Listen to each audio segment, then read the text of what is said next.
certo? E a gente não conseguiu apresentar. Ele é um tema muito importante, não vou nem dizer para você que dentro da anestesiologia ele é importante dentro da medicina, porque ele acaba englobando várias áreas, né, que não só a terapia intensiva, quanto a anestesiologia, né, então todo mundo que vai trabalhar com urgência e emergência dentro das diversas especialidades, eles vão ter acesso, a gente vai precisar entender os mecanismos, as causas e o tratamento do choque, porque é uma síndrome extremamente prevalente, tá?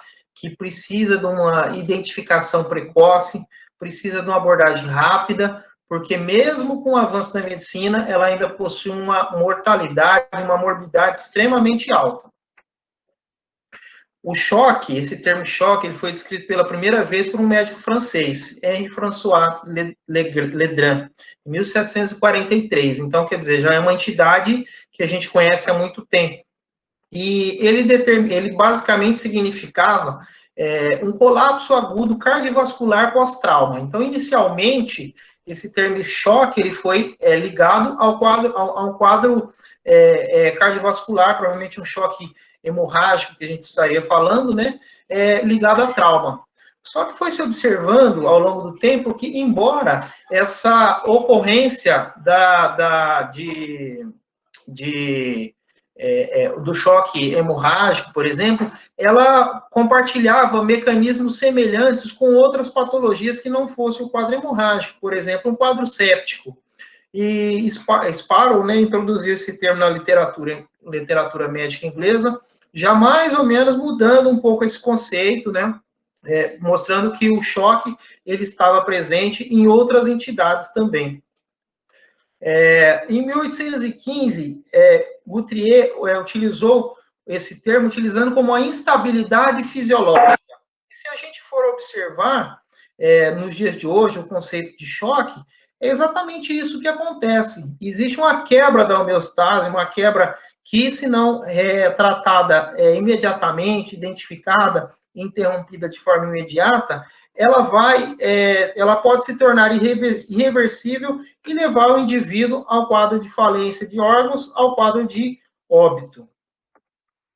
Então, a gente tem uma definição como uma síndrome caracterizada por uma insuficiência circulatória aguda, onde você tem uma má distribuição generalizada do fluxo sanguíneo, que implica em falência de oferta ou utilização do oxigênio nos tecidos. Então, a gente tem apenas que tomar um pouco de cuidado nesse conceito de insuficiência circulatória, porque nem sempre a gente vai ter um déficit circulatório agudo que leva à síndrome do choque. Em determinadas situações, obviamente não na maioria, existe às vezes até um aumento da circulação local periférica, e mesmo assim, esse indivíduo, a oferta de oxigênio, que para os tecidos naquela região, apesar de ter um fluxo circulatório satisfatório ou até aumentado, a oferta de oxigênio ou de outros nutrientes, ela está diminuída por diversas causas. Ou a utilização, ela está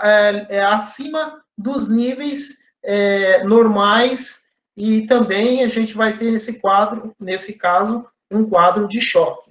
Então, o choque, na verdade, o que ele é?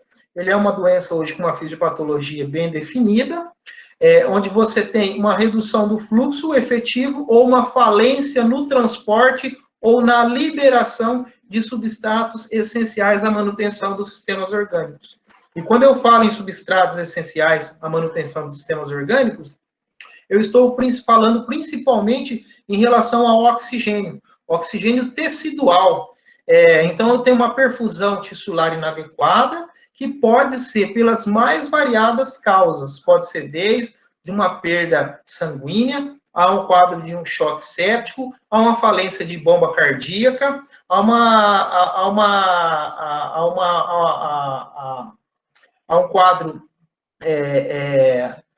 de obstrução da circulação local, seja uma obstrução cardiogênica, por exemplo, no caso de um tamponamento. Então, em resumo, a perfusão tissular, quando ela não consegue levar os nutrientes adequados, e principalmente o oxigênio adequado para os tecidos, ali instalou-se um quadro de choque. Então, o choque, embora a gente tenha aquele conceito e a gente sabe que realmente a maioria das vezes o paciente em choque, ele vai estar com uma pressão arterial inadequada, não necessariamente ele estará com uma pressão arterial inadequada para ter o choque, tá? Ela é uma via final de inúmeras doenças fatais, tem uma alta mortalidade. A literatura é muito variável, mas ela fala que a mortalidade do choque ela está acima dos 50%, numa unidade, por exemplo, de terapia intensiva, certo? E então ela tem que ser diagnosticada de forma precoce e o tratamento, a terapêutica também tem que ser precoce. Esses danos teciduais, eles podem vir das mais diferentes causas. Você vai ter uma hipóxia celular, que é a via final do choque, uma baixa oferta de nutrientes também acompanha essa hipóxia celular.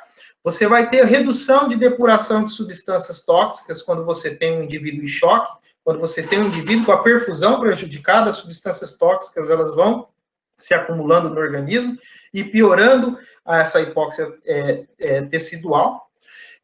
Você vai ter um maior afluxo de substâncias nocivas, principalmente nessa região onde ela sofreu um maior dano de perfusão. E você vai ter, tentando combater o choque, a ativação de mecanismos que inicialmente deveriam ser mecanismos de defesa, mas eles acabam se tornando mecanismos agressores. Por exemplo, uma atividade inflamatória generalizada que o choque pode levar, que teoricamente seria para defender o indivíduo de uma agressão externa, mas ela acaba, na verdade, piorando e fazendo parte do mecanismo de choque, do mecanismo de destruição celular. Você tem, obviamente, uma redução das defesas desse hospedeiro. Então, a fisiopatologia, você vai notar que é cíclico, né? Você tem, por exemplo, uma hipóxia tecidular, seja por qualquer causa, ou por uma baixa oferta de oxigênio, ou por uma baixa, ou por uma perfusão ruim, porque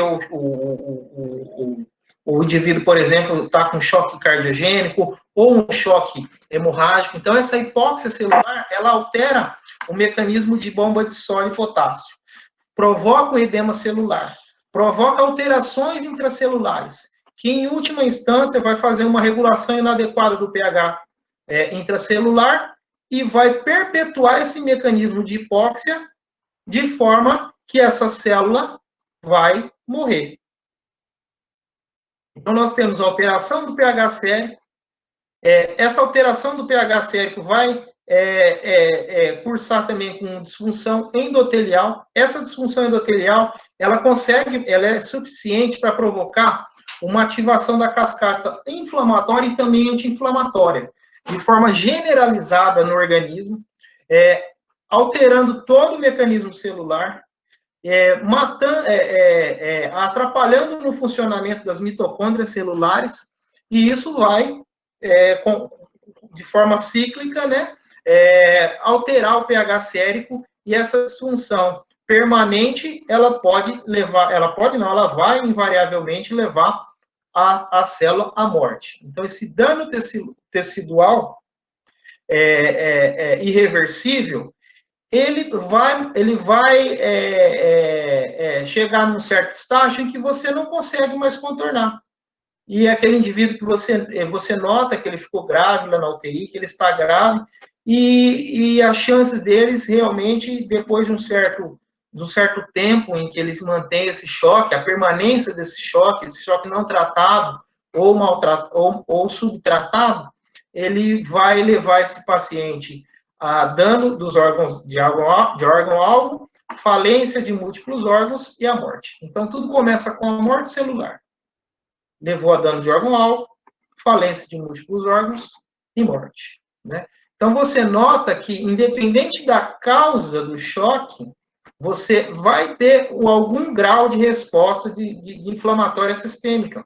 Você vai ter o que a gente chama de síndrome da resposta inflamatória sistêmica. Obviamente que em alguns casos você vê isso com mais propriedade, com mais facilidade, como é o caso, por exemplo, do choque séptico. Mas mesmo, por exemplo, um choque hemorrágico, ele também vai provocar uma resposta inflamatória sistêmica, que você vai perceber. Mesmo, por exemplo, você fazendo uma reposição volêmica adequada, que aquele indivíduo continua hipotenso, aquele indivíduo continua com a perfusão ruim. Quer dizer, o paciente teve um choque hemorrágico, perdeu sangue, você repôs sangue, mas ele continua hipotenso. Por quê? Porque ele chegou ao ponto de desenvolver uma resposta inflamatória sistêmica. E essa resposta inflamatória sistêmica que é o grande problema, que é a grande dificuldade da gente conseguir tratar o choque. Então, agir nela é que não é fácil, nesse ponto que chega que fica difícil a terapêutica. E é nisso que a gente tem que tentar impedir. Aqui basicamente é o que eu já falei agora, né? Perfusão tecidual inadequada, você vai ter uma disfunção progressiva, uma lesão orgânica irreversível, falência de múltiplos órgãos e morte. Então, o que a perfusão tissular é? Ela é determinada pelo quê? Pelo débito e pela resistência vascular sistêmica. Então, eu tenho que ter o equilíbrio entre o débito cardíaco e a resistência vascular sistêmica. O débito, a gente sabe que é obtido através da frequência cardíaca, até eu comentei na aula de ontem, né, de obstetrícia. Ele o débito cardíaco é o produto da frequência cardíaca com volume sistólico. Então, você nota que tem em vários mecanismos a gente pode ter alteração desse débito. Por exemplo, se você tem um paciente com uma bradicardia, tem uma doença, por exemplo, cardíaca que levou à bradicardia, você vai ter um prejuízo do débito. Se você tiver um prejuízo do débito, você vai ter um prejuízo de oferta de oxigênios ao tecido, que é o que a gente chama de DO2. Essa oferta de oxigênios aos tecidos. Se você perde sangue, você vai ter uma diminuição desse volume sistólico no coração. Isso vai prejudicar, em última análise, o quê? A oferta de oxigênio. Isso vai prejudicar o DO2. E você tem também o consumo, que esse consumo, ele pode estar alterado. Então, você pode ter um consumo aumentado durante um quadro séptico, por exemplo. Então, esse equilíbrio entre oferta e consumo é o melhor. O desequilíbrio entre oferta e consumo é o que caracteriza o choque, a perfusão inadequada. Então, a meta sempre é regular a oferta com a demanda metabólica, certo? E a gente sabe que a oferta, o DO2, a oferta, ele é o quê? Ele é o produto do débito, ou seja, eu tenho que ter uma bomba funcionando, ou seja, a frequência cardíaca tem que estar adequada, o volume sistólico tem que estar adequado, ou seja, a volemia, por exemplo, desse paciente tem que estar adequado, e além disso, né, porque o DO2, a oferta, é o produto do débito com o conteúdo arterial do oxigênio, eu preciso que esse sangue, essa bomba, esteja impulsionando um conteúdo arterial rico em oxigênio. Então, por exemplo, se o paciente fica em um quadro de hipóxia, você, por algum motivo, fica em quadro de hipóxia por muito tempo, você vai ter um desequilíbrio da oferta. Por quê? Mesmo que ele tenha um débito cardíaco adequado, se o conteúdo arterial foi prejudicado, o débito caiu. E o contrário é a mesma coisa. Às vezes você pode fornecer oxigênio mais do que os valores habituais que esse paciente está recebendo, só que o débito cardíaco dele caiu. Vamos imaginar, por exemplo, um paciente que infartou, que a bomba não está funcionando. Esse DO2, essa oferta de oxigênio, ela estará prejudicada. Então, existem várias formas, tá, que a gente encontra para falar sobre a oferta, né, o DO2 de oxigênio, o conteúdo arterial de oxigênio multiplicado pelo débito. Elas são fórmulas matemáticas extensas, eu coloquei aqui apenas de forma resumida, tá? Só para você entender, por exemplo, que o conteúdo arterial de oxigênio, ele é o produto da hemoglobina, então eu tenho que ter hemácia, da saturação de oxigênio, ou seja, eu tenho que ter oxigênio ligado a essas hemácias. Então, toda vez que eu tiver uma alteração da hemoglobina, ou uma alteração do conteúdo de oxigênio, tá? Da saturação dessa hemoglobina pelo oxigênio, eu terei um prejuízo no conteúdo arterial de oxigênio. Se ele faz parte do meu DO2, da minha oferta, eu terei um prejuízo disso. Da mesma forma que se eu tiver uma alteração do débito cardíaco, também terei uma alteração na minha oferta. E o VO2 é o consumo, certo? O consumo, ele é calculado a partir do débito cardíaco multiplicado pelo conteúdo arterial menos o conteúdo venoso de oxigênio. Esse VO2 que eu coloquei aqui é a taxa de extração de oxigênio. Por quê? Porque quando o oxigênio chega na periferia, ele terá uma extração. E a quantidade que se extrai na periferia é importante. Imagine que, por exemplo, na periferia está aumentada.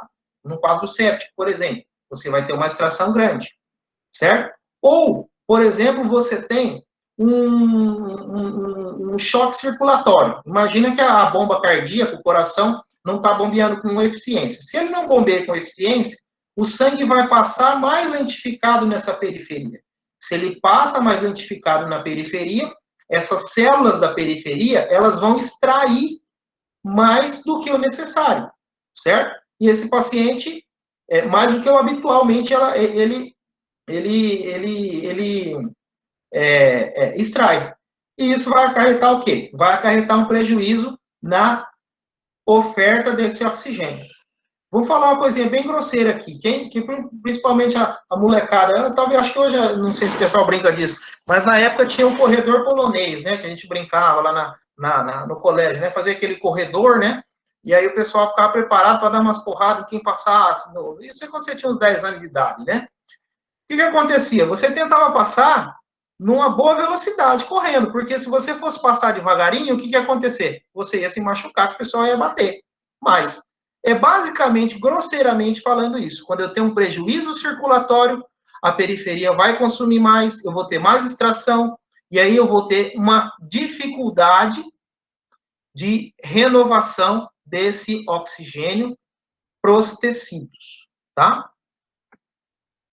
Então, a gente aqui coloquei um quadro, né, do DO2 crítico, ou seja, o organismo ele vai utilizando o oxigênio que é ofertado para ele, e ele consegue, até um nível crítico, trabalhar ou com uma diminuição da oferta ou com um aumento do consumo. A partir desse desequilíbrio que a gente passa a ter, esse desequilíbrio, você perde o mecanismo aeróbico de produção de energia e você começa a ter que lançar mão do mecanismo anaeróbico. É onde a gente começa, por exemplo, a perceber a produção de lactato, certo? Então, o lactato, a gente vai ver que é um produto que a gente acaba utilizando muito como mensuração para diagnóstico e principalmente para prognóstico do choque. Então, a abordagem atual, ela busca monitorar e otimizar o transporte de oxigênio, ela busca atender a demanda metabólica, a gente procura reduzir o mecanismo anaeróbico, ou seja, aquele mecanismo que vai fazer uma acidose lática, é aquele mecanismo que vai produzir um aumento, que vai se refletir com o aumento do lactato, é isso que a gente tem que tentar, certo? E o lactato, como eu já falei para vocês, ele é importante tanto na avaliação, como principalmente no prognóstico do déficit de oxigênio. Ou seja, se o meu lactato está aumentando, é porque o meu mecanismo anaeróbico ele está crescendo, ele está aumentado, ele está preponderante e eu preciso reverter isso porque daqui a pouco a morte celular vai iniciar. Esse mecanismo, ele é um mecanismo que ele passa desde vias neurais, mas também ele sofre influência do mecanismo endócrino metabólico e inflamatório, tá? Então, a gente tem desde alterações neurais até, por exemplo, disfunção endotelial, alterações dos mediadores inflamatórios, certo? Produção de proteínas de fase aguda, alteração do sistema de coagulação do paciente, que é uma coisa que, invariavelmente, se você deixar o choque progredir, isso vai acontecer. Você vai ter toda uma alteração metabólica e uma alteração endocrinológica, como, por exemplo, a resistência à insulina, disfunção imunológica.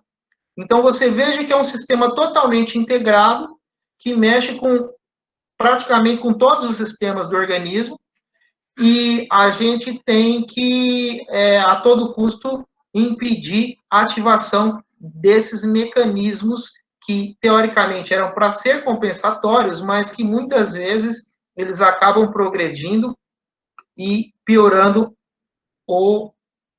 a patologia, a doença do indivíduo. Certo? Aqui é um exemplo, por exemplo, de uma diminuição de um choque, por exemplo, né, do cardiogênico ou do choque hemorrágico, né? Você tem um prejuízo no débito, certo? Você responde com um aumento da pós-carga, porque existe um aumento da resistência vascular, certo? A pré-carga está diminuída, por exemplo, por perda volêmica, certo? Você pode ter, isso leva a uma redução da hemoglobina ou da saturação de oxigênio, ou seja, a oferta está diminuindo e você cursa com hipóxia celular.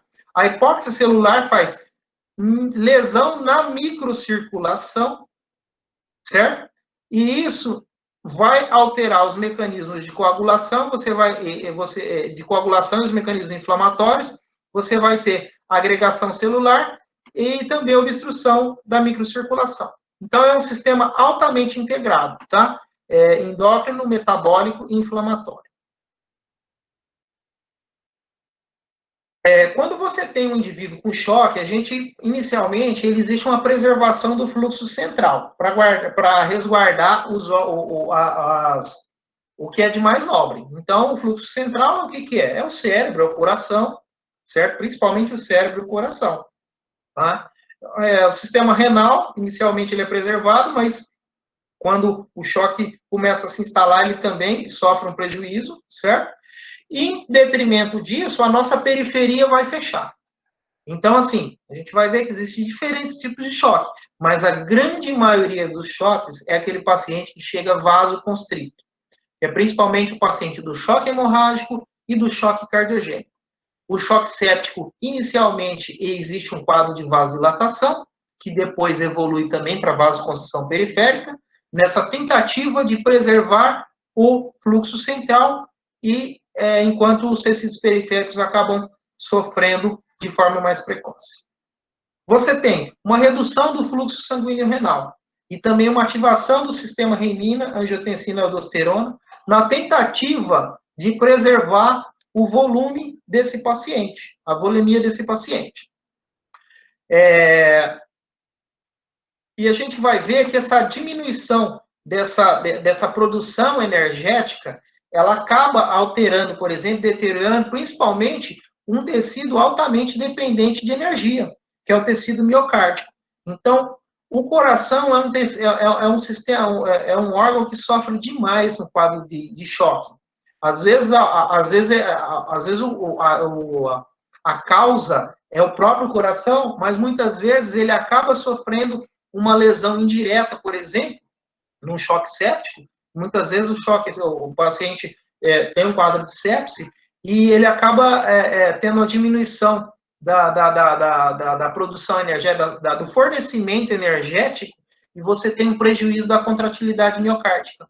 Então, é muito comum a gente ver casos de insuficiência cardíaca provocado por sepse. O paciente, ele não tinha uma doença cardíaca prévia, e a sepse levou ele a uma disfunção miocárdica. Isso é muito comum.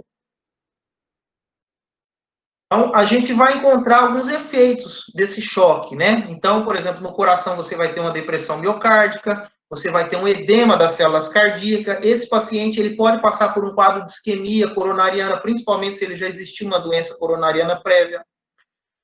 Em relação ao sistema renal, você vai ter uma acentuação, uma redução acentuada do fluxo sanguíneo renal. Você vai ter um aumento de catecolaminas, certo?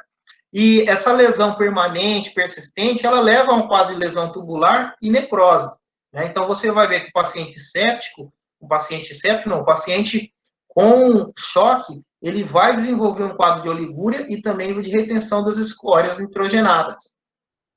O quadro respiratório é extremamente interessante, porque, assim, independente da causa, você percebe que esse paciente, ele tem uma ativação precoce do sistema respiratório, na tentativa de quê? De vencer, ou seja, de melhorar esse aporte de oxigênio que a perfusão inadequada está causando. Então, geralmente, o paciente responde com o quê? Principalmente nas fases iniciais, ou até nas fases mais avançadas, com hiperventilação. Então, o paciente muitas vezes chega, o paciente tomou uma facada, ou teve um sangramento, um choque hemorrágico grave, é clássico, o paciente ele vai chegar com uma frequência respiratória aumentada. Mesmo que, mas a facada não atingiu o sistema respiratório dele. Sim, só que ele hiperventila o quê? Na tentativa de captar mais oxigênio para repor esse oxigênio que ele não tem uma quantidade suficiente de hemoglobina para chegar até o tecido periférico, tá? O fígado ele sofre também em situações principalmente mais avançadas, tá? Você percebe no paciente com choque, quando você pedir, por exemplo, exames, esse paciente chegou chocado no pronto-socorro, na UTI, no centro cirúrgico, se você pedir os exames de enzimas hepáticas, você vai notar que ele está aumentado, certo? O trato gastrointestinal, ele tem uma importância muito grande na formação e principalmente na irreversibilidade do choque. Por quê? Porque a hipóxia celular, a perfusão intestinal prejudicada, ela facilita o quadro de translocação bacteriana e circulação das toxinas bacterianas. E isso, muitas vezes, é um quadro, né, um mecanismo que causa a irreversibilidade desse choque. Então, você nota que, às vezes, o paciente tem um choque séptico abdominal. Sim, mas, às vezes, o choque dele é por outra causa, não é abdominal. E, mesmo assim, ele fazendo uma hipóxia, uma perfusão inadequada do seu sistema, digestivo, ele pode ter essa translocação bacteriana. Então, aquele paciente que às vezes sofreu um trauma grave, por exemplo, um choque hemorrágico grave, foi tratado, tudo, mas você notou que ele não melhorou. Quando você nota, você vai perceber, ele, por exemplo, desenvolveu um quadro de sepsia, um quadro de síndrome inflamatória sistêmica, certo? O cérebro também, ele acaba sendo prejudicado, né? Porque, inicialmente, como eu falei, o coração e o cérebro, eles são poupados, certo? Só que, mesmo nas fases iniciais do choque, esse paciente já pode ter uma alteração, que pode ser desde alterações sutis, por exemplo, memória, né, raciocínio, mas nas fases mais avançadas, esse paciente pode chegar ao coma. Então, aquele paciente que, às vezes, ele chega confuso, e ele chega confuso por quê? Porque ele está com choque séptico, a gente vê isso muito idoso, ele está, por exemplo, com choque hemorrágico, o paciente sofreu um trauma, perdeu muito sangue, ele fica ansioso, por exemplo, tá? Então, a gente tem alterações de perfusão cerebral também no choque. E a coagulação, que é um grande problema, porque a lentificação dessa microcirculação, ela altera a função das plaquetas, altera funções leucocitárias, que promove uma atividade inflamatória generalizada, promove formação de microtrombos e que leva à hiperfibrinólise. Então, é muito comum os quadros de choque, principalmente quando eles já vão atingindo aquele quadro de irreversibilidade, você perceber que aquele paciente, por exemplo, apresentou um quadro de CIVD, coagulação intravascular disseminada. Então, a gente tem tipos de choque, tá, pessoal? Então, por exemplo, o choque, classicamente, eles são divididos em 4 tipos de choques, tá? O hipovolêmico, o distributivo, o cardiogênico e o obstrutivo. E o distributivo, ele é dividido em alguns subtipos. Então, você tem, por exemplo, o distributivo, o quadro séptico, o neurogênico, o anafilático, tá? E as causas principais no choque hipovolêmico, as hemorragias. Então, no pronto-socorro, a principal causa de choque no pronto-socorro é o choque hemorrágico, tá? Na UTI, a principal causa de choque em uma UTI é o choque distributivo por causa do choque séptico, que é o mais comum, tá? E o cardiogênico, ele é um choque que, no cômputo geral, ele fica aí ocupando o segundo, terceiro lugar, se você pegar todos os tipos de forma independente, já muito próximo do segundo lugar. Né? O choque obstrutivo já é um pouco menos comum, mas ele é de ocorrência, e embora menos comum, não é extremamente grave, né? Geralmente, principalmente se o diagnóstico não for feito de forma muito rápida. Então, é representado aí como causa pelo pneumotórax hipertensivo, pelo tromboembolismo pulmonar maciço, tamponamento cardíaco, ou seja, é um tipo de choque que necessita também de um reconhecimento imediato, porque senão leva o indivíduo à morte em poucos minutos. Aqui eu coloquei 3 variáveis para você ver que, embora a gente está falando da mesma entidade, ou seja, choque, ou seja, perfusão tecidual periférica inadequada, certo? Oferta de tecido, de oxigênio aos tecidos inadequados, desequilíbrio entre oferta e consumo.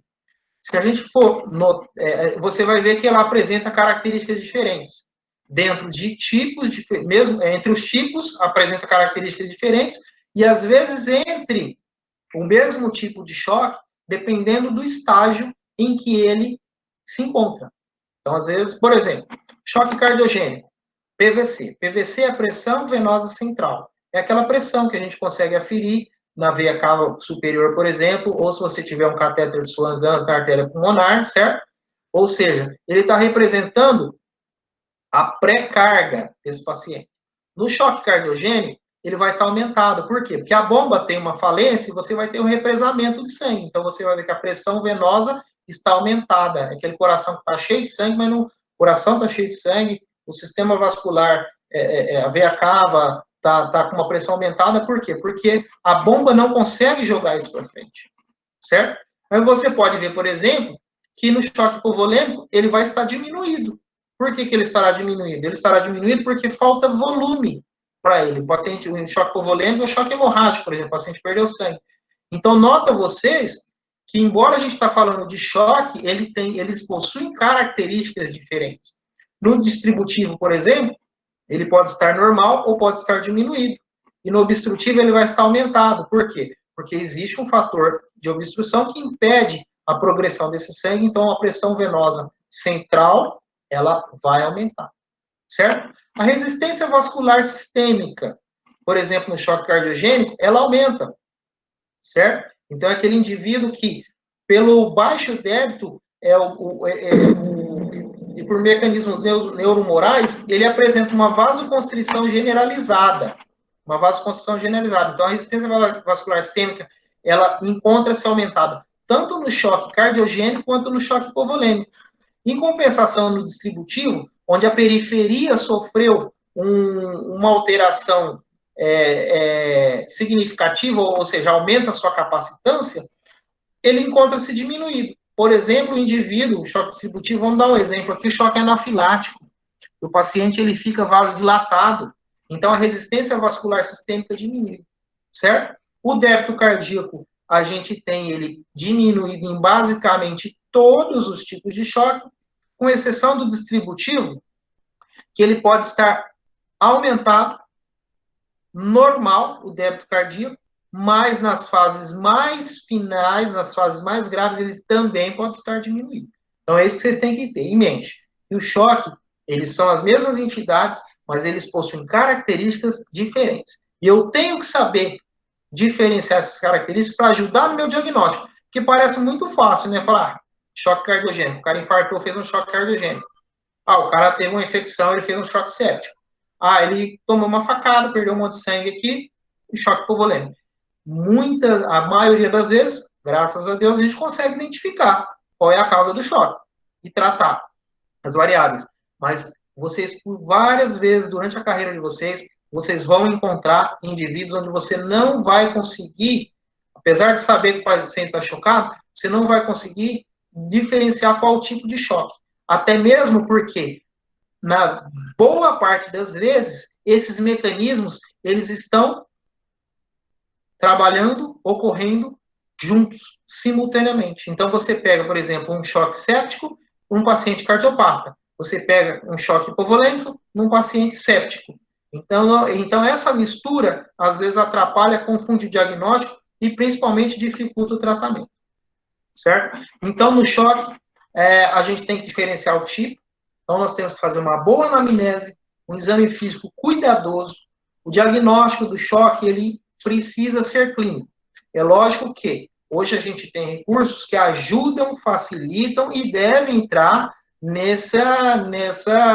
participação do diagnóstico do choque. Mas a gente, de presunção, desconfiar, ele tem que ser clínico. Eu não posso esperar chegar um exame de lactato para achar.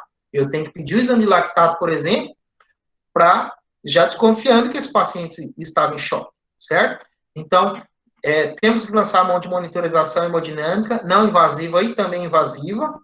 O paciente chocado, ele merece monitorização invasiva. O que é monitorização invasiva? Punção, acesso venoso central, ele merece uma pressão arterial invasiva na radial, por exemplo, entendeu? Tem que ser solicitado exames laboratoriais, certo? Hemograma, uma bioquímica completa, um lactato, uma gasometria, faz parte do screening do choque. Os exames de imagem, sempre que possível, de acordo com a estabilidade ou a gravidade desse choque, eles têm que ser pedidos. Então, é o FAST para aquele paciente que chega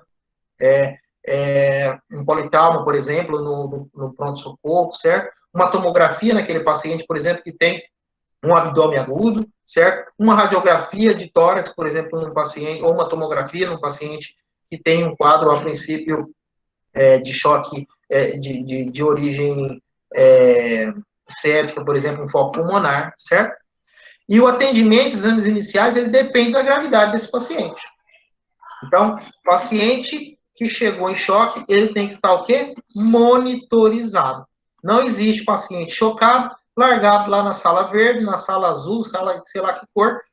Paciente desse, ele tem que estar, no mínimo, numa sala amarela, dependendo da gravidade, na sala vermelha. Ele é um paciente chocado, ele tem indicação de UTI, certo? E ele tem indicação de ser bem monitorado. Porque a gente tem um paciente com cardioscopia, com saturação, um paciente, esse monitor aqui é da pressão arterial invasiva, a pressão arterial média invasiva, aqui, ó, 12/8 ele tá aqui. Esse aqui é uma pressão arterial invasiva.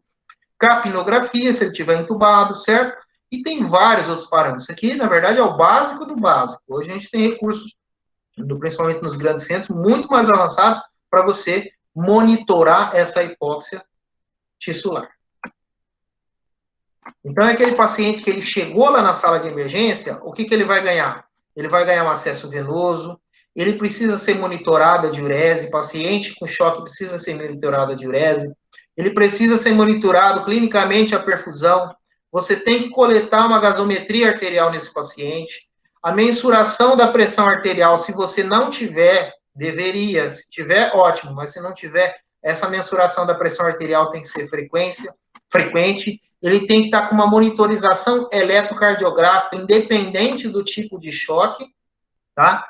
E ele tem que, desde já, receber uma hidratação adequada, baseando principalmente aqui na PVC, que é a pressão venosa central. Passei um catéter, é o mesmo catéter que a gente usa para fazer a hidratação, certo? O transdutor liga no aparelho, no monitor, e lá ele vai dizer se aquele paciente, como que está esse coração, como que está essa volemia, como que está esse volume sistólico, essa pré-carga. Aguenta receber um pouco mais de volume? Ou tem um volume e o coração não consegue bombear? Porque aí eu vou ter terapêuticas diferentes. Então, esse paciente tem que ser o que a gente chama de invadido. E diurese é um negócio muito importante, não pode esquecer também. Pessoal, o ritmo tá bom, tá dando para entender?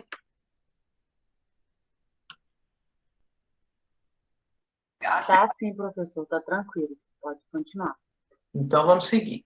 Então, os sinais vitais, eles têm que ser aferidos e medidos a curtos intervalos. Por quê? Porque esse paciente, ele vai ser um paciente que vai precisar de um tratamento contínuo. Ele tem uma doença grave que não vai se resolver nos próximos minutos, certo? E a mensuração desses sinais vitais, ele vai servir de parâmetro de referência para você. Então, você vai anotar a pressão arterial, frequência cardíaca, respiratória, saturação do oxigênio, temperatura, a dor do paciente, que a gente nunca pode negligenciar, e a diurese, fazer um balanço hídrico no plantão das 12 horas. Como que foi esse paciente? Ele está com balanço positivo? Recebeu muita hidratação? Urinou pouco? Ou ele está com balanço negativo? Urinou bastante, a hidratação parece que caiu um pouquinho, ele começou a ficar mais hipotenso. Então, é importante isso. Tá? Porque é o seguinte, ó, nem sempre o choque hemorrágico é de um paciente que vai chegar com cara de choque hemorrágico, certo? Às vezes você pega um paciente assim, tá? Com essa característica, você fala, ele tem um choque hemorrágico. Às vezes, por exemplo, ele pode ter um choque, o choque dele não ser hemorrágico, o choque dele ser um choque obstrutivo. Ele pode estar, por exemplo, com pneumotórax hipertensivo, ele pode estar com um tamponamento cardíaco, que o tratamento, a terapêutica é diferente da reposição do choque hemorrágico, por exemplo. Certo? E é isso que a gente tem que estar atento. Então, tem essa classificação de Basket, uma classificação clássica, que sempre vocês vão ver aí. Ela até, assim, ela serve, na verdade, como um guia para a gente, mas a gente tem que tomar um pouquinho de cuidado, porque, obviamente, os indivíduos são diferentes, e ela não é tão estática, assim, tão certinha desse jeito. Ou seja, às vezes você pode ter um indivíduo que perdeu 1000 ml, por exemplo, de sangue, e ele está com característica de quem perdeu, está no choque grau 4, perdeu mais de 2000. Por exemplo, você pegar um indivíduo idoso, um indivíduo cardiopata, se ele perder 1000, às vezes é muito pior do que um indivíduo atleta, por exemplo, que perdeu 2000 de soro. Mas o que eu coloquei ele aqui, de certa forma, para quê? Para mostrar para vocês o seguinte, que esses sinais que a gente procura, né, eles são importantes, independente da nossa classificação, certo? O débito urinário, certo? O estado mental desse paciente. Então, por exemplo, se você pega um paciente que está confuso, ou já está letárgico, principalmente, você já sabe que o choque dele é grave. Ele perdeu muito sangue, certo? Ou os pacientes estão ansiosos, você já sabe que algum tipo de choque ele está apresentando, grau 1, certo? Mas nem sempre, ou seja, até na maioria das vezes, a gente não vai ter isso assim de forma tão didática, mas é importante pesquisar e tentar perceber se o indivíduo ele apresenta características, porque toda vez que ele apresentar uma ou duas características de cada item desse, você já vai colocar a gradação dele dentro daquela característica, ou seja, você já vai tratar ele como se ele estivesse na pior forma possível, da pior forma possível, não, na forma, você vai considerar ele como o mais grave possível, é isso que eu estou querendo dizer. Professor, Oi? Como é que a gente avalia na prática essa perda sanguínea? Porque você não vai estar lá com um potinho medindo a quantidade de ml que a pessoa perdeu. Então, essa perda sanguínea é o seguinte, por exemplo, se você está participando de um procedimento cirúrgico, você consegue estimar em algumas situações. Por exemplo, o aspirador cirúrgico está sempre ligado. Ele vai com um coletor, certo? E abriu a cavidade abdominal lá e você viu que no coletor, na hora que começou a aspirar lá, já tem 1000 ml, porque no coletor tem a quantidade, a gradação, como se fosse um. Não sei se vocês já viram assim, vem as marcações, né, de quantos ml tá. Então, ali você já estima, por exemplo, começou a aspirar a cavidade abdominal tem 1000 ml ali dentro.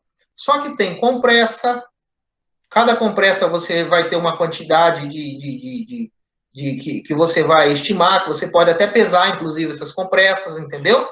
Para você ter uma ideia de volume, certo? Então, é uma visão, é uma mensuração grosseira.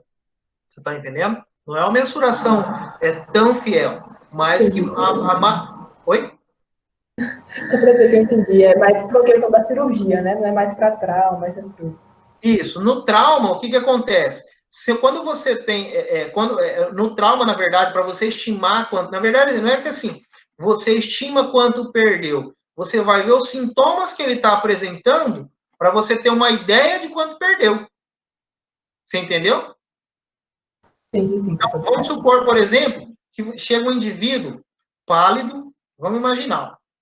Chega um indivíduo pálido, o indivíduo está bem pálido, está sudoreico, Está com a frequência cardíaca muito aumentada, às vezes não está 140, pode estar mais, pode até estar menos, mas está aumentado, certo? A pressão dele já começou a cair, já caiu, já não está menor que o normal, certo? A perfusão dele está lentificada.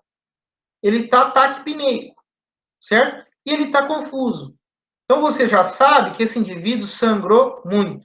Você já sabe que ele já é um grau 4, ou seja, ele já perdeu mais que 2.000. Pode ser 2.000, pode ser 3.000, pode ser 4.000. Entendeu? Entendi, sim. Obrigada. Certo? Então, é assim, é sempre uma mensuração grosseira. E você já sabe, principalmente, a intenção de você fazer essa classificação é você dizer assim, em qual o tipo de terapêutica que eu vou fazer. Certo? Ah, eu só vou dar cristalóide? Perdeu aí, tá com característica de grau 1, só vou dar cristalóide. Ah, não, tem característica de grau 4. Ah, vou entrar além do cristalóide, já vou entrar com sangue também, vou precisar de droga vasoativa. É mais ou menos isso, entendeu?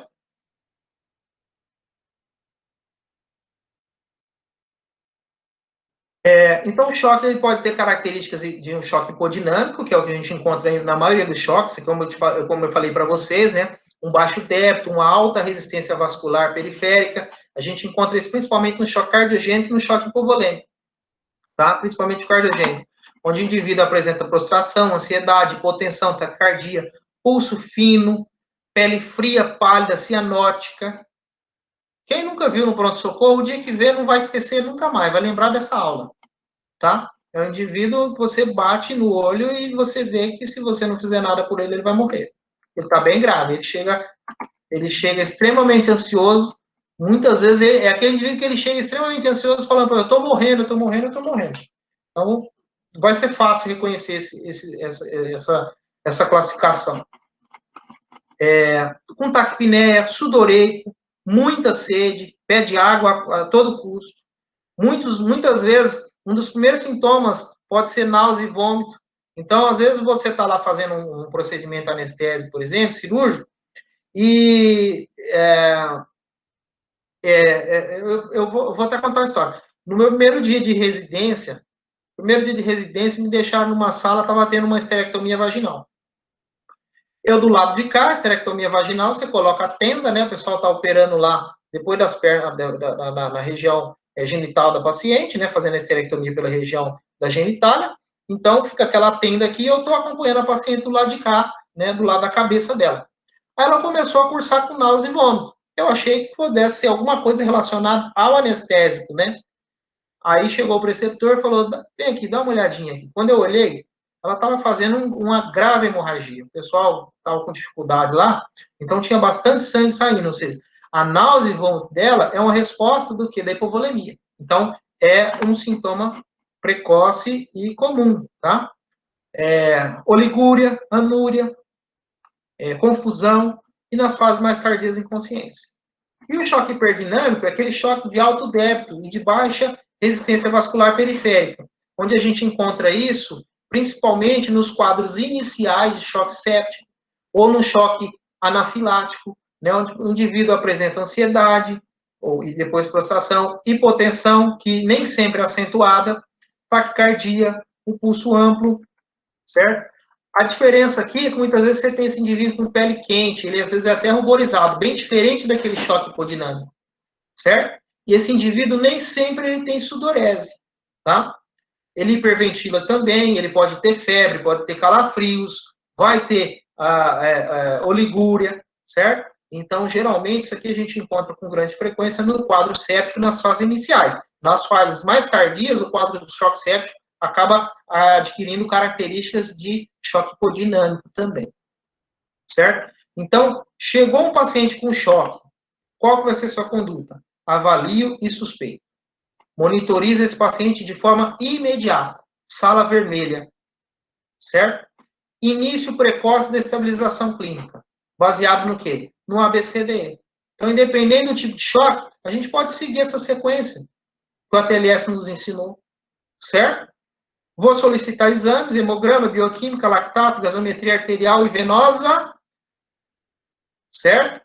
Mas a solicitação de exames, ela é posterior à minha avaliação e estabilização. Eu não posso sentar lá, pedir exame quando o indivíduo está morrendo, certo? E tudo que for de exame de imagem que for possível ser realizado de forma rápida, dentro, às vezes, até mesmo da sala de emergência, eu vou lançar a mão, que vai me facilitar. Por exemplo, o FAST. Então, trato a causa base imediatamente através de suspeição clínica, certo? Então, eu tenho metas, e a meta vai depender do tipo de choque que eu tenho. É assim, eu vou tentar ser mais breve, né? Não dá para a gente entrar com detalhes, porque cada choque é praticamente uma doença diferente, certo? Então, obviamente, vão ter tratamentos diferentes. Então, imagina no choque hemorrágico, a gente já falou sobre no trauma, né? Você tem que reconhecer rápido o trauma, certo? Para quê? Para impedir a progressão para a coagulopatia, certo? Ou seja, aquele indivíduo que você percebeu que ele vai precisar de uma transfusão maciça, você tem que abordar ele de forma mais tratar essa coagulopatia, certo? Então, aquele indivíduo que chegou lá, o choque hemorrágico, você percebeu que ele vai precisar de uma abordagem cirúrgica, você já vai avisar o cirurgião, certo? Você já vai fazer uma contenção rápida desse sangramento, já vai encaminhar ele para o centro cirúrgico, se ele for de necessidade cirúrgica. Durante a cirurgia, durante o seu tratamento no pronto-socorro, ele vai precisar de uma hipotensão permissiva, ou seja, você vai manter a pressão sistólica dele entre 80 e 90, mais ou menos, desde que não tenha contraindicação, por exemplo, um TCE grave, certo? Você vai ter que prevenir hipotermia, prevenir acidose, prevenir hipocalcemia, certo? Evitar a transfusão acentuada de cristalóide para evitar a hemodiluição e também causar coagulopatia. A transfusão hoje no choque hemorrágico ela é precoce, naquela proporção de 1 para 1 para 1. Um concentrado de hemácia para um plasma fresco congelado, para uma unidade de plaqueta, quando esse indivíduo necessitar de grandes volumes transfusionais. Se você tiver à disposição, nem todas as instituições têm, você vai utilizar, repor esses fatores de coagulação, que esse indivíduo no trauma vai perder, certo? Fibrinogênio principalmente. A tromboelastometria, que a gente já falou em outras ocasiões, também, se você tiver disponível, você vai utilizar. Felizmente, hoje aqui não é a nossa realidade, pesagosto.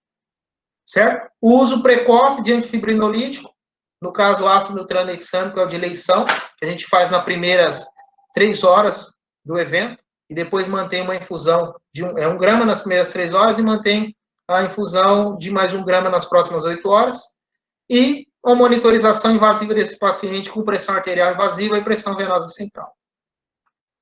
O choque séptico é outra causa frequente que eu falei para vocês, vocês vão pegar uma quantidade grande de indivíduos com choque séptico, você vai ter que fornecer suporte ventilatório e hemodinâmico para esse paciente de forma precoce. Então, é um indivíduo que ele merece um catéter venoso central, merece uma instalação de uma pressão arterial invasiva. Você vai iniciar uma hidratação com ringer lactato, mas tomar sempre cuidado com a hidratação. Por quê? Porque ele é um indivíduo que ele já está inflamado, que a gente chama.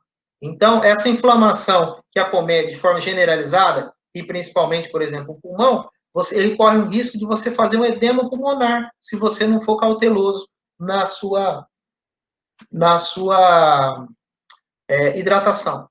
E antibioticoterapia precoce, coletar as culturas, os exames laboratoriais, a gasometria, para você, a gasometria não só arterial, como também a gasometria venosa, para você saber como que está sendo feito, como que está esse consumo de oxigênio na periferia, essa lentificação da perfusão no choque séptico, certo?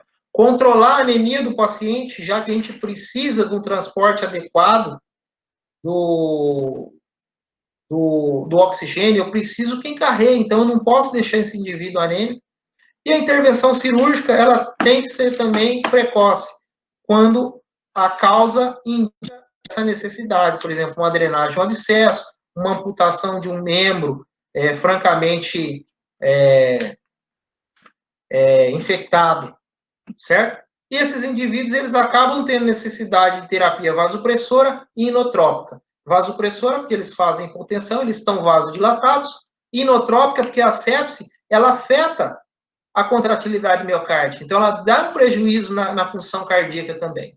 Então, geralmente, a gente acaba entrando no paciente com choque séptico, hipotensão.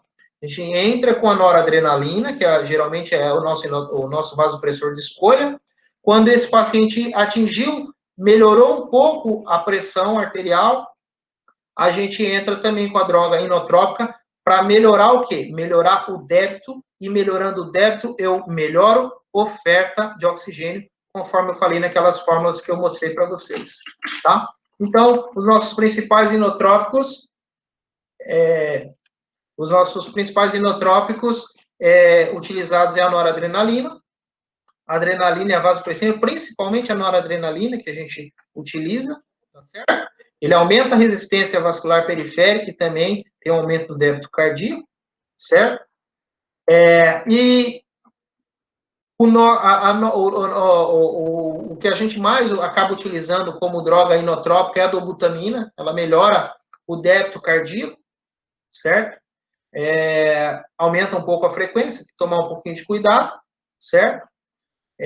Mas basicamente são os dois que a gente acaba mais utilizando, tá?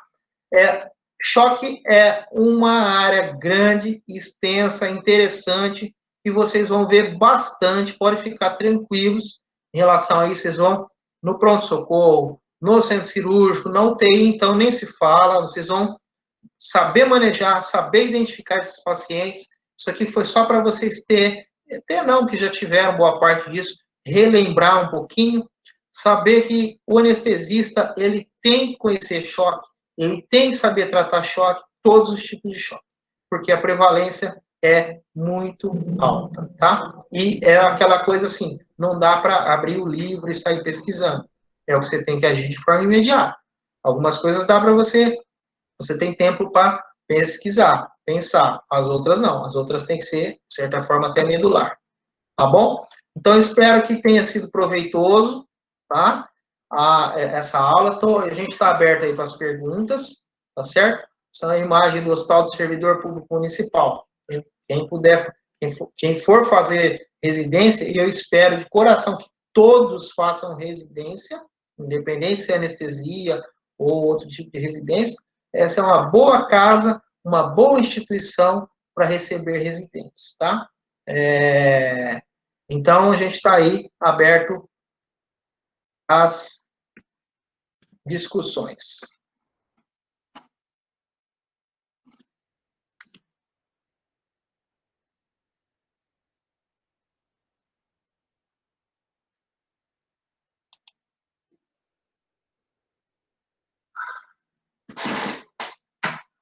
Tudo bem, pessoal?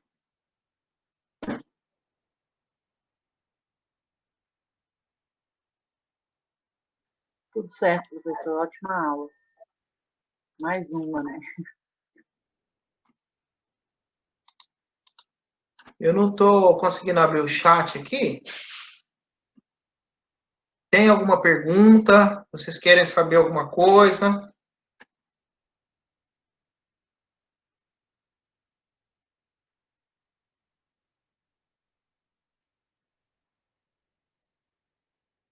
Professor, uma dúvida assim, meio estranha, mas a gente oferece bolsa de sangue só para quem está na classificação 4 de baixo? Não. O concentrado de hemácia, antigamente a gente fazia o concentrado de hemácia no 4 sempre. Indivíduo com choque hemorrágico, você classificou como 4, sempre vai precisar. No passado, a gente fazia no 3 também, entendeu? No choque no grau 3, você podia ser que você utilizava. Hoje, no 3, você já usa já. No 3 e no 4, você já usa. E dependendo da situação, no choque grau 2, você já pode, por exemplo, entrar com concentrado de hemácia. Ou seja, a transfusão hoje, num politrauma, ela é muito mais precoce, tá? O uso de antifibrinolítico, ele está indicado. Por quê? Porque nas fases, mesmo você tratando o choque do indivíduo, ele vai passar por uma fase de hiperfibrinólise e ele vai ter alteração de coagulação.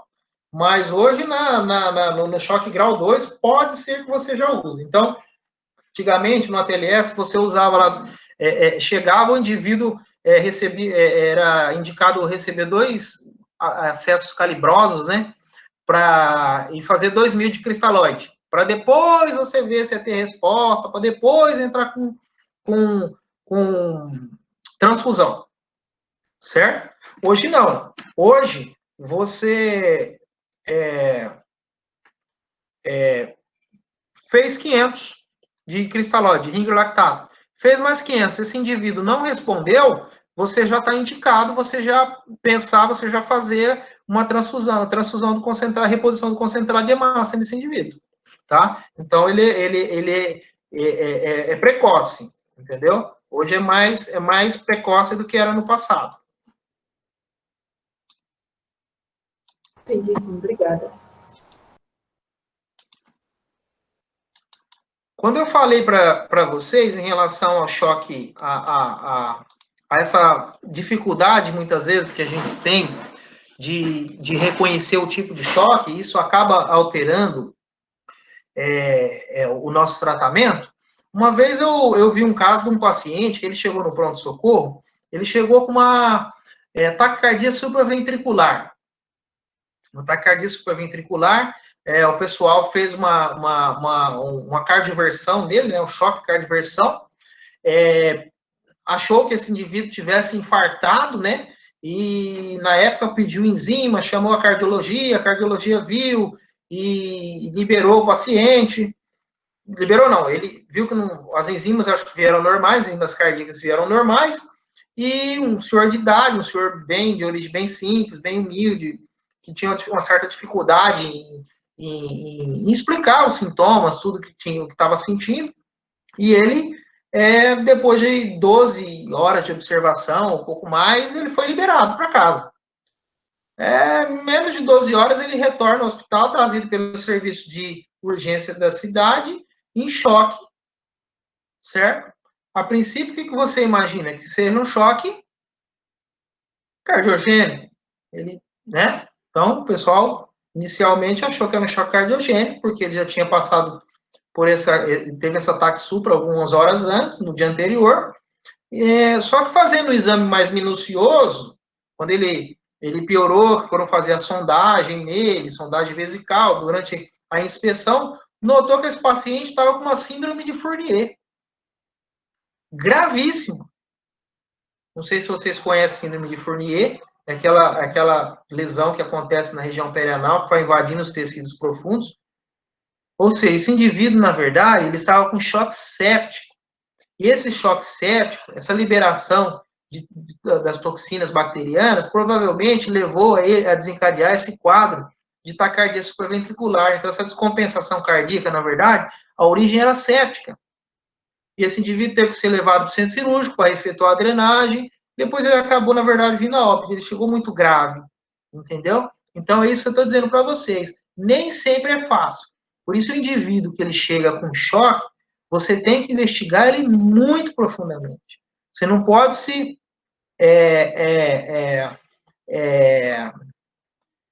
tratar apenas o que você encontrou de inicial. Então, por exemplo, é muito comum o indivíduo chega com uma disfunção respiratória, uma insuficiência respiratória grave, e você acha que a origem é pulmonar.